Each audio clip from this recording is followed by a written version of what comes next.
Hello friends, आज मैं आपको बताऊंगा रेडिमा इंजेक्शन के बारे में। जो रेडिमा इंजेक्शन आता है वेटोक्विनाल का, जिसके अंदर साल्ट आता है फ्यूरामाइड साल्ट। ये इंजेक्शन पशु में कब कैसे काम करता है, कौन सी स्थिति में आप अपने पशु में रेडिमा इंजेक्शन का उपयोग करना चाहिए जिससे कि पशु में बेटर रिजल्ट मिले, और किस तरह की स्थिति में आप इस इंजेक्शन का उपयोग पशु में नहीं करना चाहिए, पशु में दिक्कत भी पैदा कर सकता है। तो आज की वीडियो के अंदर मैं आपको छोटे बताऊंगा। इस चैनल पर भी नया है या पहली बार जुड़े हैं तो पहली बार चैनल को सब्सक्राइब कर लें, साथ में बेल आइकन आल वाला ऑप्शन दबाएं। आपको पता है कि इस चैनल पर सही जानकारी के साथ वीडियो दी जाती है, आते ही लाइक कर दिया करें और दोस्तों के साथ शेयर जरूर किया करें। देखो, रेडिमा इंजेक्शन है जिसके अंदर साल्ट आता है फ्यूरामाइड।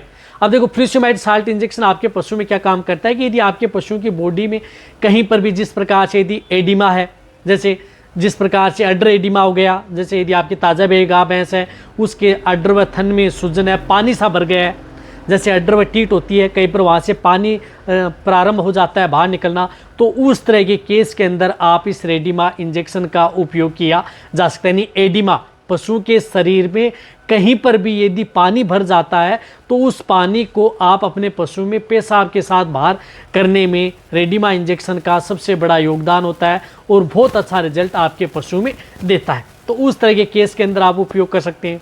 इसी तरह से यदि आपके पशु में यूरिनरी ट्रैक्ट इन्फेक्शन हो गया है, यानी पेशाब नलिका में संक्रमण है और पशु पेशाब बूंद बूंद कर रहा है, यानी बहुत कम मात्रा में कर रहा है, बूंद बूंद कर रहा है, तो उस तरह के केस के अंदर पशु में पेशाब को निकालने में या पेशाब की मात्रा बढ़ाने में, देखो रेडिमा इंजेक्शन है क्या करता है कि पशु में जो यूरिन है उसकी मात्रा को बढ़ाता है, और जो पशु बूंद बूंद करके पेशाब करता है तो उसे प्रॉपर पेशाब आ जाए। कहीं पर यदि कोई रुकावट है तो उस स्थिति में रेडिमा इंजेक्शन का उपयोग किया जाता है।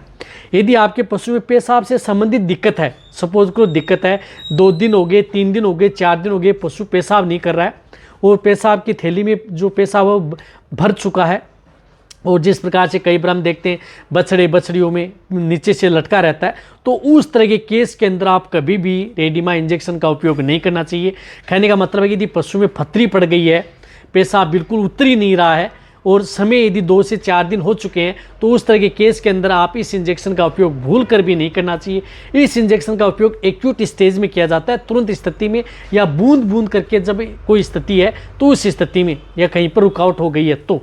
अन्यथा पथरी पड़ चुकी है, डॉक्टर ने बता दिया है कि पथरी हो चुकी है, तो उस स्थिति में आप फ्यूरामाइड साल्ट की नहीं तो कोई टेबलेट दें, नहीं कोई किसी तरह का कोई इंजेक्शन दें, अन्यथा वहाँ पर ब्लेडर फट जाएगा और आपके पशुओं में नुकसान हो जाएगा, पशु की डेथ भी कर सकता है। तो इस तरह की स्थिति में है तो ये इंजेक्शन आपके पशु में कहीं पर भी यदि जो पानी भर गया है बॉडी में उसको बाहर निकालने में, साथ में यूरिन से जैसे पेशाब में संबंधित कोई दिक्कत नॉर्मल हो चुकी है, तो उस तरह की स्थिति में ये इंजेक्शन लगाया जाता है, जो नॉर्मल भाषा में बताया। हालांकि इस इंजेक्शन के और भी बहुत अच्छे अच्छे फायदे हैं और कई तरह के यदि आप, लेकिन आप इस इंजेक्शन का उपयोग ऐसा नहीं कि कहीं पर भी आप उठा करके पशु में आप लगा दें। यदि आपके इस पशु में इस तरह की दिक्कत देखने को मिलती है तो ही लगाएं। तो इस इंजेक्शन की डोज आप जिस प्रकार से लार्ज एनिमल्स हैं उनमें आप 5 ml से लेकर के 10 ml इंट्रामस्कुलर और इंट्राविनस दोनों रूट से इंजेक्शन लगाया जाता है। इंट्राविनस आपको स्लो लगाना है, इंट्रामस्कुलर। और रही बात इस इंजेक्शन को आप लगातार उपयोग न करें, ऐसा नहीं है कि आपको लगातार, लेकिन कई बार दिक्कत हो जाती है तो 1 से 2 दिन लगातार उपयोग किया जाता है। अब आप अच्छी तरह समझ, रही बात की इंजेक्शन यदि आपका जो प्रेग्नेंट है पशु उनमें भी लगाया जाता है, नॉन प्रेग्नेंट है उनमें भी लगाया जाता है, लेकिन प्रेग्नेंट पशु उनमें आपको इसकी डोज ज़्यादा व ज़्यादा दिनों तक उपयोग नहीं करना चाहिए। इस बात का भी आपको ध्यान में रखना है। और रही बात, आपका वेटरनरी वो डिसाइड करता है कि इस इंजेक्शन की किस तरह की स्थिति हो जाए तो इस इंजेक्शन को ज़्यादा दिन पर भी उपयोग किया जा सकता है। तो अब आप अच्छी तरह समझ गए होंगे कि इस इंजेक्शन का उपयोग कब कैसे किया जाता है, जो को आपको मैं शॉर्ट में बताने की कोशिश किया। तो वीडियो जितना हो सकता है शेयर करें, इसी तरह से वीडियो देखते रहें। थैंक्स, धन्यवाद।